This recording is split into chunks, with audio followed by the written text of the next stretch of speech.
She's a real pain in the... Welcome to the Pain in My Cast podcast with yours truly, Cassandra Jean. Hey guys, welcome to In the Lobby podcast. Today in our lobby, we have Mike Johnson.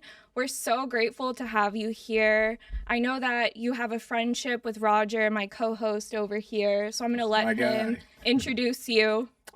Honestly, we're happy to have you here, Mike. You know, I think the biggest thing is you're not only a good friend, but you're a walking brand, and you find a perfect way to blend the two together. You're an investor, you're a businessman, but reality TV's favorite face and Bachelor Nation's worst mistake for not giving you your own season. So, Mike, we're happy to have you here, man. And thank you for the time. I appreciate that intro. That was dope. No one's ever said it like that. I'm definitely happy to be here, and I'm grateful to be here, to be sitting with the two of you and to be in y'all space. So thank you. Anytime, man. Yeah, we really want to keep our podcast like Austin-based. And so, I know that you're a veteran, you're a sexologist, we're going to get into that. We're going to get into all these things, and we wanted to talk to you and get to know your story at a deeper level. Yeah. And I was just thinking, because we're keeping the podcast Austin-based a little bit and just kind of trying to bring the Austin community together, I wanted to know, how did you end up here? Were you born in Austin? What brought you here? Yeah, thank you. Good question. First off, I fucks with Austin. Where else did you live too? I've lived around the world. I've lived around the world. I've been to 55 countries. My girl and I just was living in Costa Rica this past summer. The summer before that, I was living in Colombia. That's why I couldn't find you. Yeah, I'm around the world somewhere. But I was living in San Antonio actually prior to moving to Austin. I was there for 6-7 years. And because of the military? Nah, I was living in London prior to moving to San Antonio. I was in the military over there, but then I moved to San Antonio as a civilian. Okay. And I was working on base though. Okay. And I was 25 working on base. And I have a personal thing. I'm like, if you live somewhere for 7 years, that's your home now, right? Yeah. That's just how I personally feel. You're past the half decade. Yeah, you're this is your new home, right? Yeah. And I was like, bro, I'm never gonna find a wife here. No offense to San Antonians. Sure. It just was too slow for me. I mean, I was coming from London, and I moved to San Antonio. If y'all been in San Antonio as a single individual, it's not like that spot. And so I think it's great to raise a family. That's what it's the spot for that. Yeah, but sure. I could only imagine the dating experiences for you, or even just being there as a single individual. Were you bored every day? I mean, let's because there's still stuff to do. Man, I forgot about this. When I actually moved to San Antonio, I was in a relationship. Okay. Yeah, she's an English woman, and she moved to America with me. Love. And then so we were together for some time, and then we we broke up. Sure. You see how serious I take relationships? I said it like I was about to say divorce, right? We ain't get that. I've never been married, right? You sound like a healed man over there. Oh, for sure. You're damn right. And so, but we were together. But then after that, it was just, bro, San Antonio for nightlife is not the move. But when it comes to saving money and it comes to having a wife or a husband and kids, it's the spot for sure. I love that. I feel like San Antonio is like a tourist trap. I don't know. I just think of the river walk, and it's a little bit trashy, or I don't know. It's definitely a tourist spot for sure. I mean, yeah. I love Selena. Yeah, I love Selena. Selena loves Dinos. And so therefore you can go to the Riverwalk and go to the bridge that she was on in the movie. And I love that. And then you can go to SeaWorld. It's definitely a tourist spot as well. Six Flags, all of it. It's touristy for sure. So then I guess that brings me to my question. Was it the boredom of San Antonio that sparked you to apply to be on The Bachelorette, or? Yeah, no. So I'm going to be super transparent. I promise y'all that. I will do this entire time. Yeah. Thank you. After getting out of a relationship, I'm a little heartbroken, Sure. They say that men and women are different when they get their heartbreaks. And I have never lived in another body. I just know for me it was terrible. Yeah. And how long did y'all date? Only for 18, 24 months. Okay. Yeah. And so not long at all. But it was my first love. Sure. And so it really hit deep. And I am someone who I try to be pretty good in a relationship. Yeah. Not perfect, not at all. No, we're all not perfect. Got a lot of things to do, but in terms of growing. But after we broke up, the first phase was, hurt, all that stuff. But like when I got back good, I was in the streets heavy, right? And then Put in overtime. Poor women of San Antonio. I was in the streets, and then, but then I remember I got out of the streets, and I was like, man, I want to be in a relationship, right? Sure. And I wish my homie was here. You met him, Mark. He lives in Seattle. Oh yeah. And he's actually the one that put me on. I threw my phone one day at work, right? And he was like, what the hell wrong with you? And I was like, bro, all these girls always want to do is fuck. And he bust out laughing. He was like, what guy says that? Like when there's no girls, I'm like, why would you say that? Like, what? Like, why would you say that? And I'm like, it's real. Like, I want a relationship. I want a wife and kids. Yeah. And he was just laughing his ass off. And me genuinely knowing Mark, I know he probably was asking the question. Yeah, you know Mark. With like a sincere level of like, no, like, what do you mean? Yeah, Mark, like, why would you say that? But I was being very serious, like extremely serious. And after him just dying for like 45 minutes, like, you're weird. Like, why would you say that? Because he's like, you're a guy that can get girls. Why would you? Why? Why? How old were you at the time? 20. No, it sounds like 20. At that time, I was like 29. Okay. Yeah, I think I was like 29, 30. Probably 30. And I'm old. Yeah, I was like 30 at the time. Uh-huh. And so a few weeks later, he hit me a Facebook message, which is funny because I don't even like be on Facebook like that no more. Sure. But he sent me a Facebook message, and it was a casting call. Oh wow. For the Bachelorette. And back shout out to Mark, man. Yeah, no, for sure. Mark is the homie for sure, on a lot of things. On business, off business. But he sent me a casting call for the Bachelorette. And funny enough, in my apartment complex, my next door neighbor, she thought I was an escort for one. She thought I was an escort not because like it was people in and out, but because I wore a suit. I had like the dopest apartment in that complex, and I always came home like around 11 or midnight because I worked my butt off. I was a wealth management advisor. For sure. And so I'm like, that's what you thought? Your brother can't be a doctor or something? Like you thought I was an escort? Like, I guess that's a compliment. She really thought that too. But there was another young lady in the complex who had Bachelor watch parties, and I had never in my life heard of The Bachelor or watched The Bachelor at that time. Wow. I went over one day, watched a single episode. She was like, you're going to be The Bachelor one day.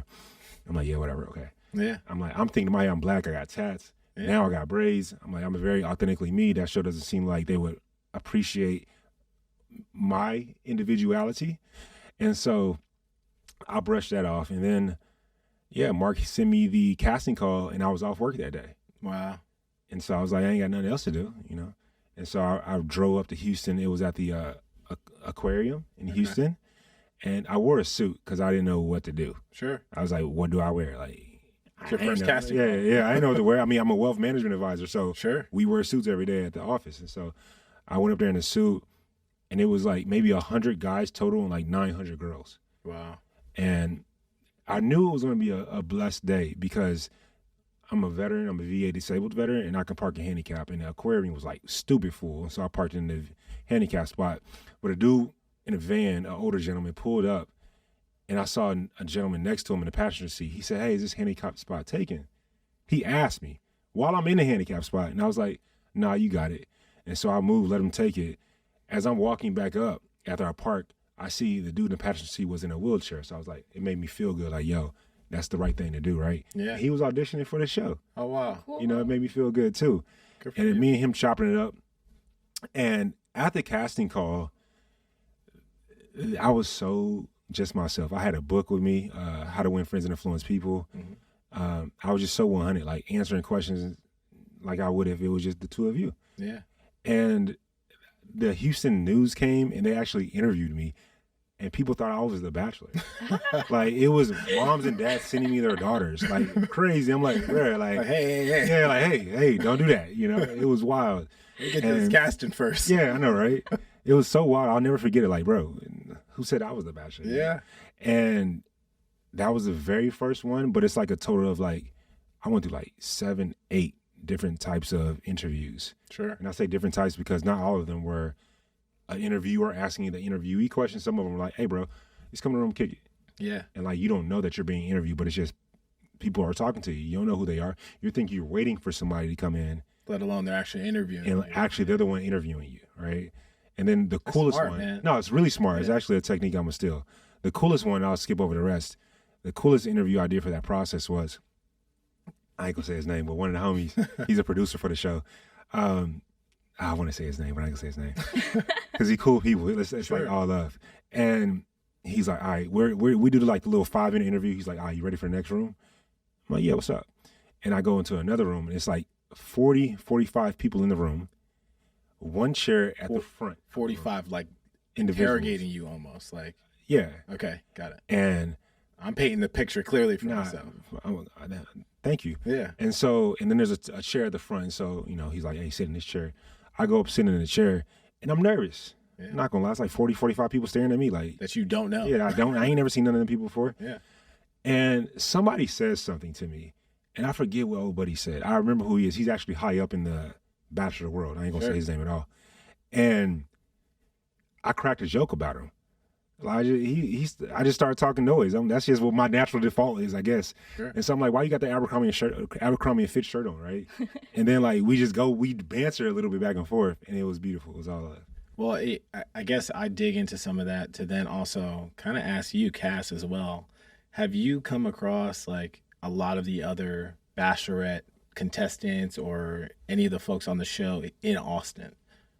Yeah, it's weird. I've run into a few of them in Austin. I mean, I don't really associate with any of them, but it seems like there is like a good amount of like Bachelorette and Bachelor contestants that have like landed in Austin. Yeah. So, but I mean, it's like, all the people that I guess are here in Austin, did you all cast at the same time? No, my old roommate, Connor and I, we were on the same season. We were roommates on the show. And roommates in real life. He was the youngest, I was the oldest, and he was the tallest, I was the second tallest, and so we became good homies in that time period of life. And yeah, so we were on the same season, but the other guys, like Daniel, Zach, Katie, and some of the other individuals that have now since gone, they were different seasons. Got it. What was like the process like in your mindset, like going into being on the show? Because I heard this clip from you when I was like listening to some of your content, and I think you were talking about the one thing you wish you would have done or any of the guys should do is put on 15 pounds of muscle and treat the women like how they would treat their mom. Yeah. And I listened to that and I was like, can't every guy just do this? I feel like you're reading our text when I was trying to get on the show. Now, I specifically told that to Matt James. He's the first black ever Bachelor. He's an amazing guy. Yeah. Because Matt, if y'all follow him, he likes to run a lot, marathon guy. And I'm like, bro, you about to be the Bachelor, homie. You gotta like. I talk to people like I'm not a yes man. I'm gonna tell you, the truth. Like if you want to go on American Idol and you can't sing, I'm like, that you might want to go on Tough Mudder or something. You might want to go on something else. And so for Matt is an amazingly good looking guy. I'm like, bro, you can put on 15 pounds, homie. They will, the camera will like it, right? And he did. And him and his beautiful girlfriend Rachel are doing amazing. And that's awesome. And where are they based out of now? Based out of everywhere. Based out of the airport. that's where they based out of. That's great. New York. I mean, that's pretty cool though, because he's like physically showing up as the best version of himself, which it's like mentally affects you too. Oh yeah. So going into his season, he probably felt really confident and like ready to find his person. I love that. For sure. Yeah. Remember, we're in the lobby, so it's like we want to make sure we get to uncover those things that you don't really get to see from a Instagram post or an interview or any other show you've been on. Let's just make sure we have clarity. Where the hell were you born, man? Great question. Great question. Because it's like all y'all live this traveling life, but like where does it start? Like where does the Mike Johnson story start? Yeah, on the side of the road in Killeen, Texas. Okay. Yeah, so I was born in Killeen. Okay. I'm a military brat. I went to like a bunch of elementary schools, lived as a child, and mom or dad was military? Father was. Okay. And my sister's father was military, and then we got a bunch of military in the family. Wow.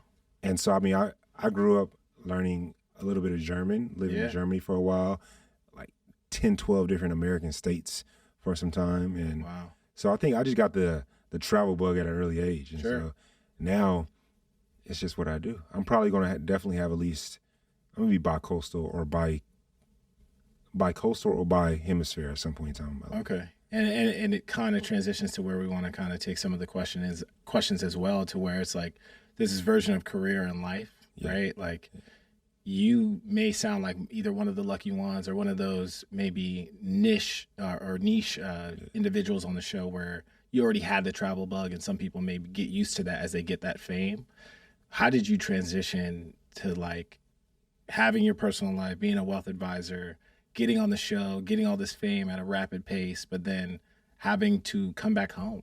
And when you come back home, you got to transition back to the regular life that you had, but now with all this fame backing you at the same time. Bro, that's difficult for a lot of people. I mean, that's like a truly a mental health battle for a lot of people because like one moment, matter of fact, one of the homies, he's an alumni, I ain't gonna say his name. Sure. He said he was a football player and he was like, when I lost that. Sure, y'all could process of elimination, figure out who it is. I won't say nothing else. There's a lot of football players, but I won't say nothing else. But one thing he said to me was kind of dope. He said it a few weeks ago. He said, when I lost that football fame, it like, I was nobody again. And then he said, I'm starting to lose my Bachelor fame. I'm nobody again.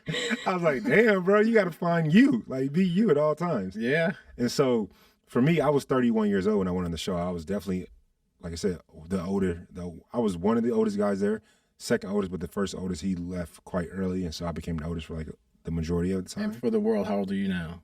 I'm 36 now. Okay. You're not supposed to ask that question, Roger. You know, Cass, tell his ass. Tell his ass. Damn. Yeah, my shit Googleable. It's unfortunately Googleable. But no, it's definitely different coming out the show. But when to be succinct and lucid to your question, though, I haven't had the three-letter word JLB, i.e. DIE, since 2019. Wow. And people can be like, it's because of TV. And I'm like, bro, really think about it. Like 90% of people that go on reality TV they still working. Yeah. You know what I mean? Like it's over 90%. Date. Yeah, it's an expiration date for sure. It's called 15 Minutes of Fame for a reason. Yeah.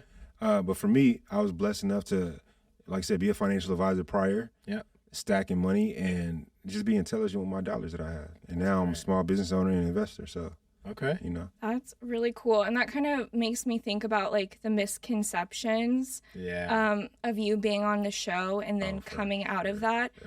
I was talking to Roger last week about misconceptions about me, and I probably sounded like a whiny little blonde brat.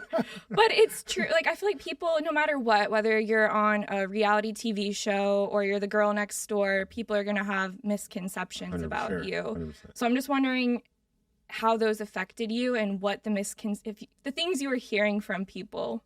Yeah. And would they get back to you? Or, like, is this something you'd find out so much later? No, I think this leads to another thing as well. Like, what did I learn about myself? And so, everything you hear, everything under the sun. I mean, somebody called me a gorilla, and I'm like trying to be racist. I'm like, okay, I have a gorilla tattoo, so I'm glad you noticed. Represent, yeah. Like, I'm like, okay, represent. I'm glad you realize it. You know what I mean? Like gorillas Respect, too. Yeah. And so, I mean, just everything being called the N-word, hard R. Yeah. I'm sorry for that experience. Just, death threats, everything that you could possibly think of that's negative, I definitely received, especially because I'm more one of the outspoken individuals. For sure. I believe that during moments in life, not even necessarily during moments in life, when something is affecting you and your people and your culture and what you stand for, whether it's water that you care about or dogs that you care about, and you don't stand up for that, that means, silence is acceptance. And so I am someone that definitely is outspoken and speaks my mind. And I definitely lost a lot of things because of it, but I gained so much more. What I gained was not only shedding the fat, i.e. the audience, but gaining community more so. But even more so than that, I gained respect for myself to stand up on my beliefs. And I became more educated so I can back up my beliefs. You know what I mean? Sure. I mean, I guess you say it in a very well-spoken manner. So, like, one, I appreciate that. I think I could definitely align with versions of that as well. But I think I have a great friendship amongst Cassandra and I, where I think mental health it's a big concern of just things that we constantly want to just bounce off of each other. Do you think that's ever been something that you needed to pay more attention to? Absolutely. And is that something that kind of like showed up throughout being on The Bachelorette?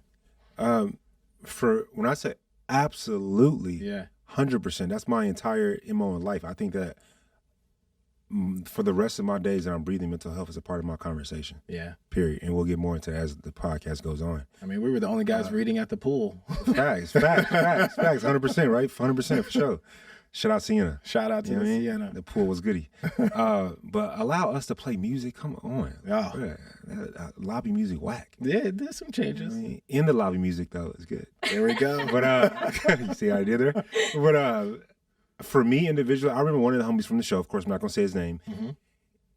He made me realize something. He said, most of us that go on the show, let's be honest, y'all don't remember all their names. No. 90% of people listening that watch The Bachelor don't even remember my name. If you don't watch The Bachelor, you're never going to know who I am, right? Yeah. And it's just like 3 people that get remembered. You know what I mean? And so what happens to the other 27 individuals? You feel me? And so one of the individuals that was a part of the 27, in my opinion, has the best body known to man. Sure. And I was like, I saw him in person. I was like, bro, why you unfollow me, homie? Yeah. And he was like, to be honest with you, bro, watching you and the people that are like 4 times bigger than I am is difficult because we started at the exact same spot with the exact same stuff. Sure. But they like you and not me. And that's hard to deal with. And I felt that and I held space for him. And that's really, truly, that's authentic right there. That's real. Like, how can you imagine like having a twin and they just blow up? Yeah. And you ain't shit. Yeah. Ain't shit being from the outside perspective, right? Not from your own perspective. And so I felt him on that. And so I think that mental health is a huge conversation coming off of TV. I mean, one of my homegirls that lost her battle to mental health, she was quite literally the queen herself. Wow. Miss USA 2019, Chesley Christ. Thank you for being vulnerable. Every single day. And I believe I saw pictures of y'all posted on Instagram. Yeah, it's funny because I never posted her prior. Wow. And I think I wrote about that in my caption. I was like, man, I wish I posted all of our little clips dancing and just being fun and cute.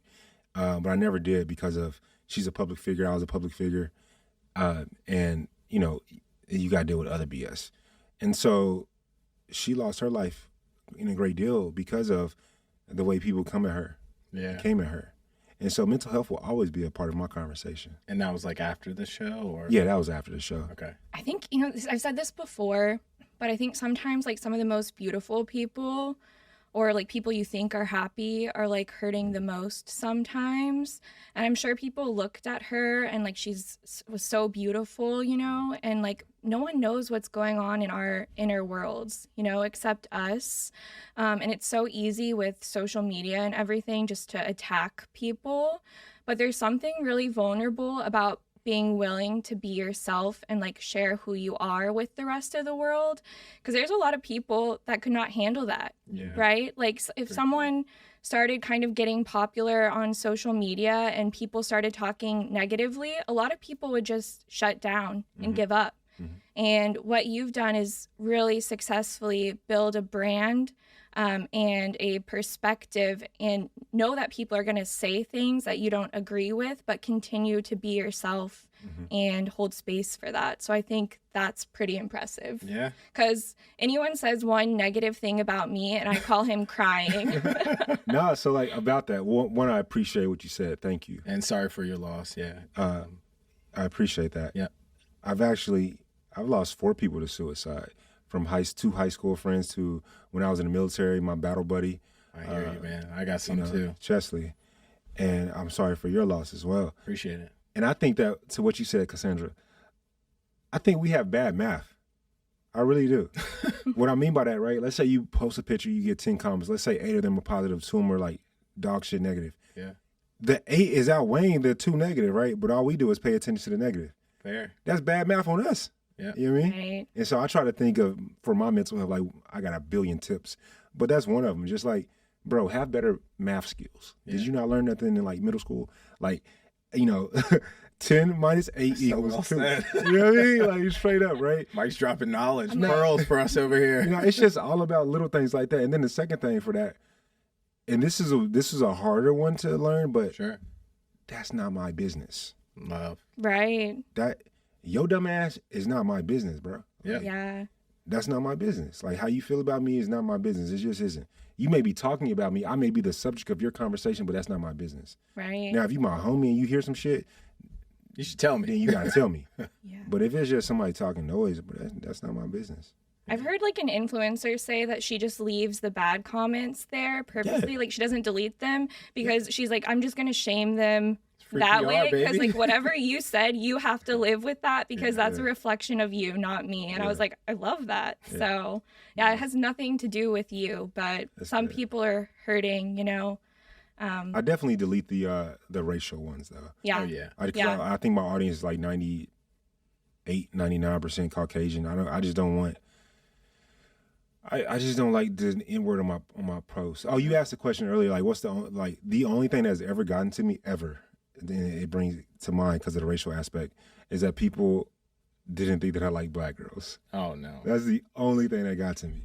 The only thing. I'm like, bruh, can a brother go on TV and like, can you not be light skinned, go on TV, be what deemed a success and not like a certain race? Like that's stupid to me. Well, I mean, it's no one's business as well, right? Like that's facts. Let alone, how is somebody going to know your entire life based upon one segment of it? That's a beautiful statement. Yeah, it's self-explanatory. It's rhetorical. That statement. That's good. Yep. Do you think that like affected your dating like after being on The Bachelorette? Like just even like black women like thinking maybe he's not in, like, you know, he was on this show, there was this white girl. Like how did that whole perspective and being a black man, yeah. I don't think that it affected it at all when it came to white girls. Okay. I got a date with any white girl, but like, you know, just being honest.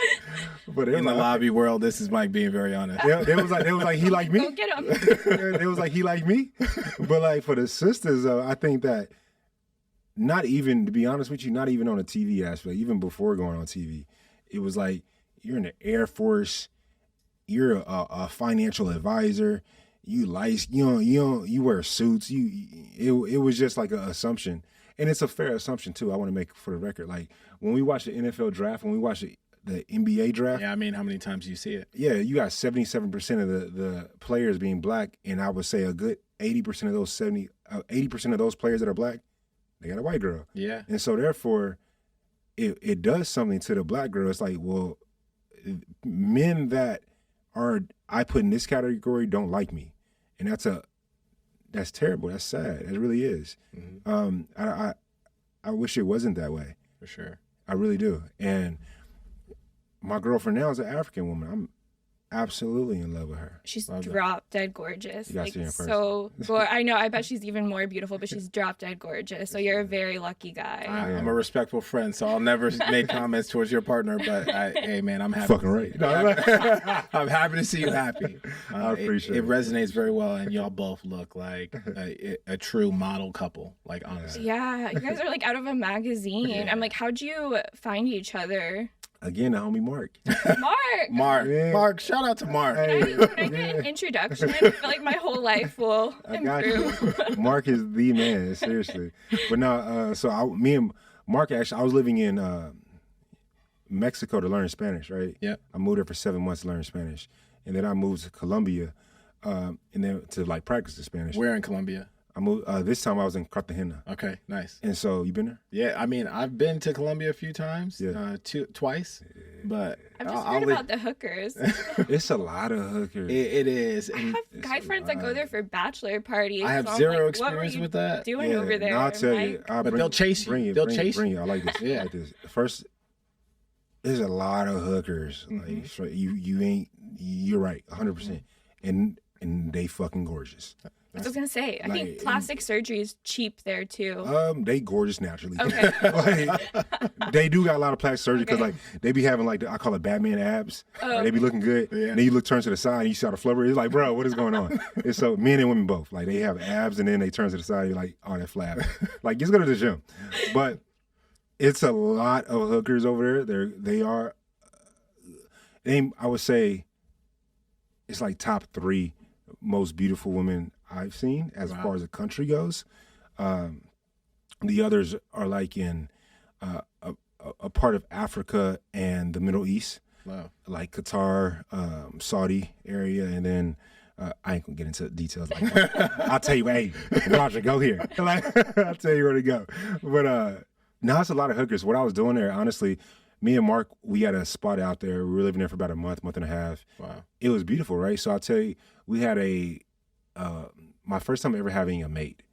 Yo, have y'all ever had a maid? Like, this lady was cooking and cleaning. I don't know if I have access to the same money you do. No, I'm going to tell you, though, bro. I'm a financial advisor, right? So I'll be looking at numbers, and I'll be cheap. I'm too cheap. And so the homies, everybody would say I'm way too cheap. I live stupid below my means. And she was cooking 6 meals a day for me, like 4 meals a day for Mark, cleaned all the house. I'm talking about, like, I think it was $10 a day. Wow. I was in love with this woman. Like, yo, you are so sweet. And I'm talking about first meal was at 6 a.m. Like, dope. So what we did there, I don't want to deviate from the question. I didn't hook up with no hooker, for the record. That's why I came back to that question, because I don't want nobody to be thinking. I mean, there's women. Me neither. You feel me? Yeah, you feel me? There are women that are not hookers there too. Like, honestly, the women that I met there, the ones that I kicked it with, one was a supermodel. You can Google her. I'm not gonna say her name right now. Sure. And the other main one was a doctor, both Colombians. And so me and Mark was living their life. Like, I remember they were taking us around everywhere. Like, we went to one of the finest restaurants in South America, and we had Miss Colombia come up to the table, like kicking it with us. We were just balling. I'm just saying like that. I've lived a beautiful life. I was going to say, I feel like you've really got to experience a lot of things in your life and like in your dating and everything. And so like, how long have you been with your current partner? Because it sounds like you spent a lot of time on like self-discovery and dating and your career. And then now you have a person in your life. So what does that kind of look like? Like, how did you meet? How long have you been dating? Yeah, we've been dating about 17 months, 16 months. And why be talking dating in months? Like, I got a kid. Like, I should just say a year and a half or something like that. Sure. 17 months, you know what I mean? But it's still fresh, definitely fresh. I always like to say in our relationship, we're still building the foundation, right? Yeah. That's why I think I talk about it in terms of months, because to me, foundation is the most important part of any structure, right? Sure. The building that we're in right now. If it wasn't for the foundation, who cares about the walls on the second floor? Yeah. If the foundation ain't there. That's just a fact. And so I look at relationships in that same way. But my homie Mark hooked us up. He actually went to, since this is Austin, he was at Mayfair. I don't really go out that much at all. Yeah, I hear you, man. I hear you. Shout out Mayfair. Yeah, so he was at Mayfair, and my girl, I'm sorry, I don't know what my ex does in life. My girl, no offense to her, but my girl, she had just moved back to America. She was living in Spain, and so it's kind of, we already had some similarities in that regard. We both speak Spanish, and so we got a couple of similarities in that regard. But Mark tried to holler at her, and you know what I mean, he tried to holler at her, but like, shout out to Mark. Hey, Mark's good for a lot of things. For all the dogs, let's go, Mark. You know what Apparently. But he tried to holler at her, and like, she stood up, and like, his height stopped, her height kept going. Oh wow! And so that was like, number one, you know, you're a tall woman. You know what I'm, you know? Story of my life. Yeah. You have to tell me. Yeah. And then like the second part that's really funny was like, he tried to spin her, and she had a duck to go under his arm. I was like, ooh. She spun Mark. And so he was like, yeah, it ain't gonna work. And so he told her, I got a dude that you should probably meet. You know, Mark speaks highly of him. I speak highly of him. We absolutely true homies. Yeah. And then he slid me her IG, and I hit her up a few weeks later. And yeah, I would even want to try to understand how this works with you having a foundationally growing relationship, right? Yeah. How do you mix in your version of being a sexologist and also being in a relationship? For sure. Yeah. Like, it makes you sound like you're really, she must be lucky if you're a sexologist is what I was thinking, because I wasn't even sure what a sexologist was, but maybe the next person I date can be that too. Mike's going to be your new Mark. I mean, she happy for sure. Yeah. You know, I am a sexologist. Don't make me blush. I think the thing about being a sexologist and being in a relationship is that you want to make sure you have a strong boundary, and that boundary is you never want to come from a place of like their therapist, right? Love. Like you never want to do that because no one ever wants to feel like they need help. For sure. You know what I mean? And so it's always a place of like, I definitely know how to have proper conversations, like nonviolent communication is a big aspect of it. Absolutely. And I would say that's the biggest thing. Everything else is just, it's fun. So it sounds like there's a large benefit to you being a sexologist and being in a relationship. But can you explain what that is? Yes. Because like, to me, I'm just like, okay, does that mean you're good at sex, or like, what is that? Yeah. I'm not saying you're bad at sex. There's my co-host, Cass, super direct. No, fair, for sure. I think that it's like, what? Man, I've grown so much because I could have ate that alive. Like you threw the shot. She was like, "I'm about to dunk it. What's up?" You're over here like 2 years ago. No, not in that regard, but just like you threw the alley-oop for me to say something completely else. But I'm not going to say that at all. What I will say though is that I call myself a tantric sexologist, meaning I'm a tantrika, and tantrika, a lot of people that are ignorant, not ignorant in a negative way, but ignorant in the definition of ignorance, Just which is the lack of knowledge. Yeah. In regards to something, a tantrika is also for men as well. It's men and women, just because it has an A at the end. But as a tantric sexologist, I focus on ensuring that the person that I'm speaking to, ensuring that my clients feel comfortable and safe in their own body. Love.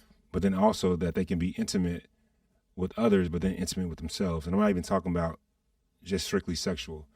Because let's be honest, sex is easy, but intimacy is difficult. Absolutely. Right? And so I help people. Commitment. Yes, for sure. And it's morally, not morally, but more so a commitment within self, a commitment to grow. Because I think that,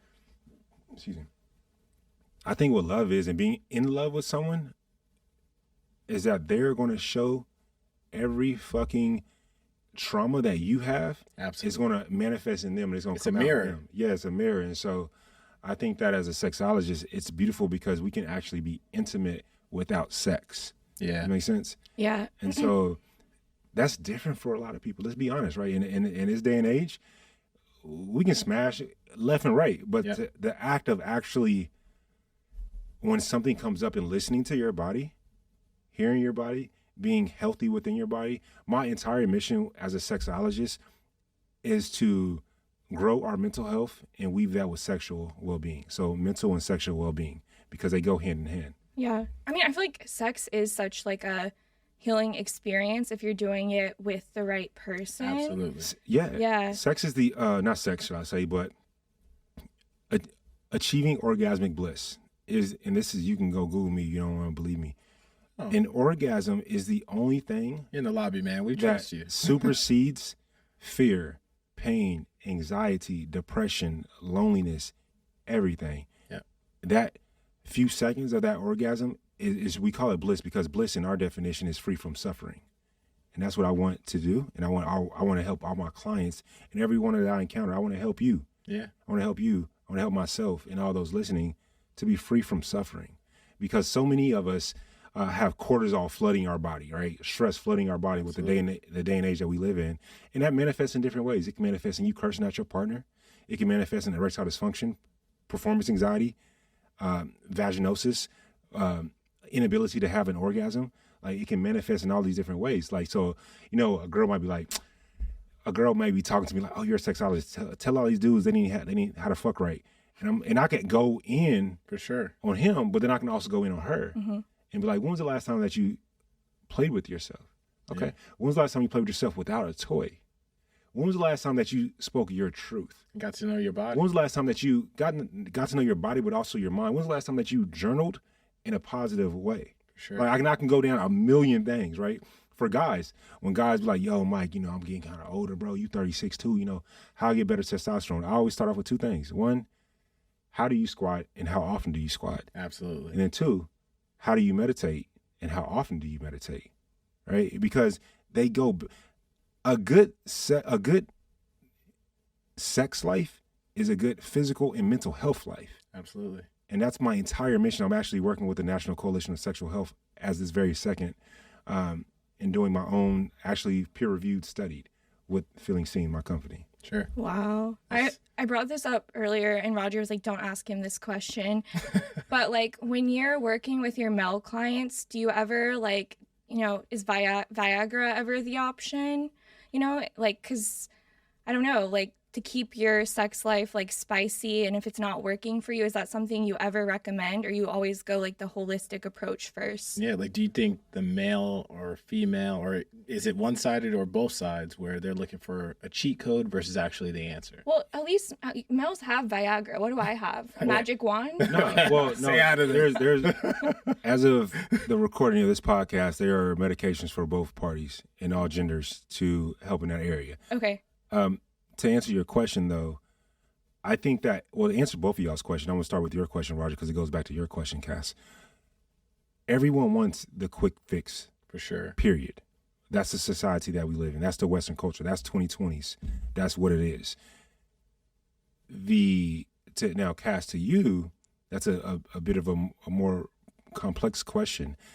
I can say yes, easy, right? Like, yeah, bro, take some Viagra if you want to, homie. But do you want to get to do you want a Band-Aid, or do you want to get to the causal level, causal being root level of what's going on, right? And we could do that as well. Normally, it's a lifestyle thing. Lifestyle being mind, body, spirit, sex.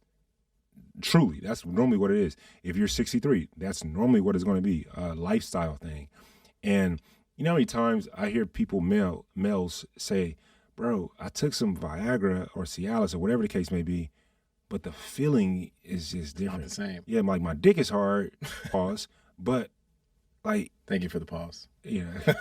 Like my dick is hard, but I just, like, I'm not, raging to smash something, it's because it's a different thing, right? And this is what people are not realizing. Like, the best sex people are always asking as well. Well, Mike, what are the secrets? What are the tips? I always say step one, it ain't going to be like, the compare the emotion. We could do all that stuff, but that's like down the line. Sure. Step one, your body part and your body part, my dick, they're antennas, right? And so they can feel. Yeah. Like my girlfriend will say something like, even if my eyes are closed, I can feel when you're around a certain part of my body. It's got me so excited. Yeah, she says it's got me. So there's actual energy there, and so it can feel. And so there's an antenna there. So before the pod, I'm not gonna say which, but one of y'all were like, you have barriers up, right? That's also going to be either one of two things can happen. Either you can compartmentalize and never focus on that, and you can have sex all damn day and be busting all day, right? Or you can have sex all day or not have sex at all and never will achieve orgasm, right? Yeah. There's so many things that are so much more important. I mean, like I said before the pod, what is the most important 6 inches? It's in between your ears. Shout out to Dr. Sue Johansson for saying that. Yeah. Have you ever watched Avatar? Yeah, for sure. You see, like, when they're partners, they, like, merge their cells together? Yeah, great analogy. That's how I really think about sex. And, like, even for me personally, like, I'm so cautious of, like, who I'm intimate with, because I really feel like it's, like, merging souls. Yes. I told my girlfriend I would never talk about this on here. Because it's extremely controversial. For sure. All I will say is look up telegeny. Okay. That's all I'm going to say. All right. for our audience, I'm sure they will. and for us as well, Mike, there's a version of everything that you've explained and gone into. I think you see ways in which both the masculine yourself, the feminine yourself, Cass, you two can explore this version of conversation that I'm not sure you get in a single post that you may post online. Yeah. But I know that our audience, as well as us, we're very thankful to experience it. But I got to ask, right? Like, do you see a version of love that is still out there that the world doesn't know about? Or is there a version of love that's dying? Like, and how can you connect to that as a sexologist? Man, that's a homie question right there. I mean, these are our conversations. Deepness. These are our conversations. I appreciate it. I know. I appreciate that question. 1 second. I'm like, this is not on the list. That's good, though. That's good. I will start off by saying that everything is 80-20, right? And there is nothing that is solid. Yeah. When it comes to this conversation, I think that 100% of people absolutely, unequivocally desire, want, and technically, if we're talking about longevity of life, need love. For sure. I think that there are conditionings, biases, and judgments that we all have that is preventing that love. That's how I answer it. Love. I feel like unconditional love is a really difficult thing too, because I do feel like in love there are conditions sometimes, right? Like if you gained 45 pounds and I'm like, I don't know if I want to be with you, then I'm not really loving someone like unconditionally. So I'm always like exploring the differences between like conditional and like unconditional love, because I still feel like we can have unconditional love but need to show up as like the best version of ourselves for our partners. See, it's crazy you say this because I just heard this quote and I want to see what you both think of it. Yeah, it was talking about love, and it was saying how being in love is an actual agreement versus being in relationships can also be a version of contractual. Like, Fair. And having those contractual relationships where if somebody gains 45 pounds, as you say, that's your barrier to where you're like, or your boundary where you're like, you know what, I'm out. And that's not love. But if you know that on the front end, you could live a very happy life with that person if you just know, hey, this is a conditional love that we got going versus being in love for that long haul journey is an actual agreement. Man, I think I'm happy and I appreciate this year. I have two words that are I'm leading with. One is gratitude and gratefulness, and the other is growth. And both of those words are going to come out in my response and what I was thinking when you guys were speaking as I was receiving what y'all were saying. I think that the old Mike, as in like the beginning of my relationship with my girlfriend now, I was definitely having those conditions because love for sure is conditional, period. Absolutely. I don't have a child, so that would be my unconditional love. But in a partner relationship, there is conditions. I wouldn't say necessarily, the old Mike would say I would add a condition of wait. But the man I am today in 2024 and moving beyond, I think that there's three things that I'm going to steal from Naval Ravikant that I definitely believe in. When I come home or in my life, and what I deem as success is that I have wealth in more than one just wealth of money. Mm-hmm. Wealth, I have health, and I have a home full of love. If the woman I am in love with is net positive in that regard, then I'm gonna look internally for the vanity that I have. I think that's the best way I can say that. Now, you damn right. My girl gained 200 pounds. There he is. Yeah, like, there he is. Nah, I'm gonna be 100 the whole way. I'm gonna be 100 to you. This is how both of you made me feel like the third person out in this group chat. Y'all two get so vulnerable and direct, and I'm over here like, yes, okay.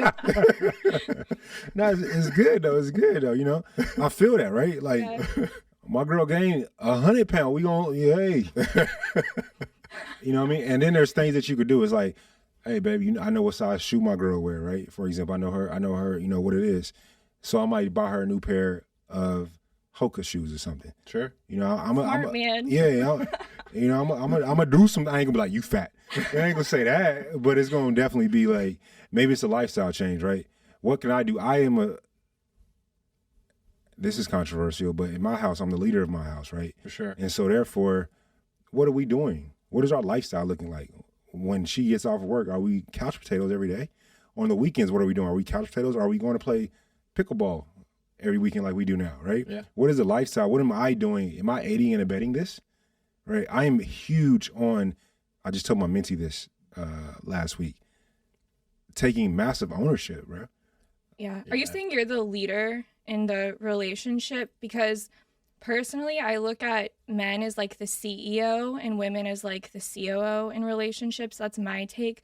But it sounds like you take a leadership role in your relationship. I think I'm going to take it from the Latino community. Okay. The man is the head of the household. The woman is the neck. She runs shit. That's why, she's operations, yeah, right? she does. She's everything. Right. She do everything. Like if we playing chess, king can't do shit without his queen. You know what I mean? Like he's still that king. She's a huge part of the game. She is the game. You feel me? And so I think of it like that. When I say I'm the leader of my household, like what that means is, hey, what's our 5-year plan? What do we want to do? Like, but she has all of her saying. She's like, I want to do this, this, and this, and this, and this, and this. I bet. I'm leading how we get that. So now we're moving into masculine and femininity, right? I come from the Vajrayana tradition. It's a form of Tibetan Tantra. And in that tradition, how we define masculinity and femininity is masculinity means skillful means. Sure. Femininity means the ability to have awareness and the ability to sit within that and be creative from that. Wow. Right. And so based on that definition, I personally abide by that and love that.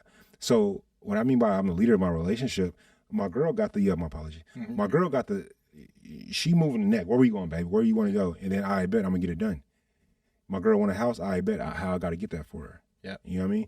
I'm and I a lot of the homies don't like what I got to say because I'll be 100 with them too. I'll be like, bro, you want this, this, and that, but what you bringing to the table, bro? Yeah. And I'll really say that to the homie, like to the male homies. I got female homies too, but to the male homies. And I'll say that to the female homies too. Like, what are you bringing to the table? I'm all about accountability. I guess that's the military in me. Like, you can't have your cake and eat it too unless you can first off afford a cake. Yeah. You know what I mean? And like, I'm not even talking about strictly just monetary, but like, it comes down to those things. Yeah. I mean, and then both people have masculinity and femininity. Absolutely. Agree. Yeah. I mean, I'm single, so like when I'm going out there like looking for guys, I try to pay attention to that. Like, you just made it sound like a meat market. See, I do a lot of the questions and listening. I keep my personal stuff out. Yeah, but for me, like looking at it, like I feel like men are protectors and providers in a lot of ways, and then women, there's like this intuitive aspect to us. I just wanted to see what you think about like someone like me saying that I feel like men are like protectors and providers. I appreciate the question. That's a great question. I hear that all the time. I think that I would prefer to go a bit more specific, right? Okay. So when we talk about providers, the question that immediately pops up in my head is, what about those women that the statistics are showing women are graduating way higher, graduating from college way higher than men? Women are closing that pay gap quicker and quicker and quicker. If we talk about the black community, dudes ain't, the black men, we ain't even on the women are demolishing us already. Yeah. And so therefore, when I hear that, it's like, well, then there is a discrepancy, right? From a monetary aspect for sure. But then also I go into the numbers and I go into the science. So when a woman makes more than a man, when a woman makes the same amount, let's say you make 150, I make 160. Well, that's the same amount, right? Or I make 140, roughly the same amount. What happens is there's a 50% chance that man is on erectile dysfunction medicine. Wow. Yeah. Then if the woman is making 70% of the household income, that relationship is going to end. Yeah. Period. Dot. And so when I hear that, it's like, it's unfair to the women. I really think that statement is unfair to women. Because in my head, when I'm thinking about that, what's up with my baby that's like a lawyer? Yeah. What's up with my baby that's a entrepreneur, a doctor? These women, y'all are doing y'all thing. Mm-hmm. And so I think that we have to change that a bit. Now, in the security aspect, there's a lot of women that could beat a lot of these dudes up. Mm-hmm. Let me tell you. Now, I'm not on the bandwagon of like, I do think that men are stronger on average. I prefer, you need to be her emotional security. For sure. Mm-hmm. You know what I mean? You need to bring the emotional security there. And if we're talking about provider, of financial, I think that's how the conversation normally goes, because I can speak about the other aspects, but let me just speak to what I believe it is. Is that about the financial aspect normally? I feel like it's both. Like, I think even just like providing a home or stability or safety for like your potential family, right? Because I feel like when we choose a partner, we're typically thinking of a family, a home. Mm-hmm. And so I just, when I say provide, I think I just mean provide that safety and that home. And obviously finances play into that. But I feel like as long as you're showing up as the best version of you and doing what you can, having a job, trying to provide, that's being a provider and a protector, right? Yeah. I think that sounds good in theory, but it doesn't play out that way. And what I mean by that is, you know how many women out here say, if he can't afford me, don't date me? Yeah. And I think where I hear both of you is like there's a sense of autonomy that exists in how you both consider that decision. And yeah, that's what it comes down to. It's a within that relationship at the end of the day. Yeah, for sure. But like to those women that say, if he can't afford me, don't date me. That's the most dumb shit I've ever heard. Because the people that can afford you, more than likely, they smashing everything. Oh, yeah. There you go. I agree. And I think, too, the other thing is, like, women, I think, can sense this. Not, I guess I'm speaking for myself, sure. But, like, if I'm dating someone and let's say he's making $40,000 and I'm making $100,000, who cares? Like, but if I see this potential in him where he's really trying and I believe in him, I would date them. Like 100%, because I'm seeing something in you and you want to grow with me and I know we can do this together. And that commitment too, it's like that may be a situation, that may be a moment in time, that may not be forever. For sure. So it's like if you could see that core value, like that's so, it's valuable to you to say, for you to say to our audience, because I think your perspective is very important, but also your insight as well. It pairs very well with that. But I want to also be very careful because I don't want you giving away all your secrets on the podcast. No, there's so many more. We haven't even talked about the first 3 letters of a sexologist. What I do ask for that, so there's so many more secrets. What I want to do is make sure we give enough time for you to really just make sure you give your version of your own kind of commercial advertisement of, Mike, you're a part of so many different worlds. You're doing so many different things. And this is exactly what In the Lobby is about, to uncover more about you, get to learn more about who Mike actually is, not just a reality TV star. And I think in this uncovering in this episode, we know we have a lot more to talk about. So we hope that we have the ability to get you to come back on. Is that something maybe you'll be open to? Let's see, that's sales 101. Put on the spot. I'm like, I have so many questions to ask him. And that's what I love about doing this podcast is we get to go a deeper level with people. And I feel like your story is going to be so inspiring to people that are listening and just knowing like that they can achieve success at, you know, their goals, their dreams, and male and female. Yeah, maybe someone might want to be a sexologist or need to like see you, like seriously. You never know who you're motivating. No, like, you really don't know how many people you're probably going to touch through this episode where they may reach out to you, create an inquiry to you to ask some key questions that they may be uncomfortable to ask to another friend or to another person that could be that possible option. Yeah, we hope so. I mean, you asked about the things that I do. Feeling Seen is that very place right there to where you can write into us anonymously, or you can put your name and ask the question. I mean, it goes out every single Thursday to our audience. We love Thursdays over here. Yeah. Shout out Thursday, you feel me? Individual, today's newsletter, a cisgender woman wrote, I want to be polyamorous, but I want my main partner to be monogamous. Wow. Right? And she's from Ontario. And we're going to answer the question today in our newsletter. So people can definitely ask any and everything. I got you. How do they contact you with that? Yeah, where can people stalk you? That's what I'm going to call it. Where can people stalk you, contact you? I like that. I'm going to use that with you guys. You can just check me at Mike_Johnson on IG or go to feelingseen.com. Okay. Yeah. So, you know I'm a closer. You know you didn't answer my question. You going to come back or what?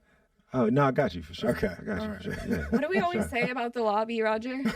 Hey, look, Mike, there's one way we like to close this out. Yeah. And come back to the lobby because you know it's going down. Oh, no.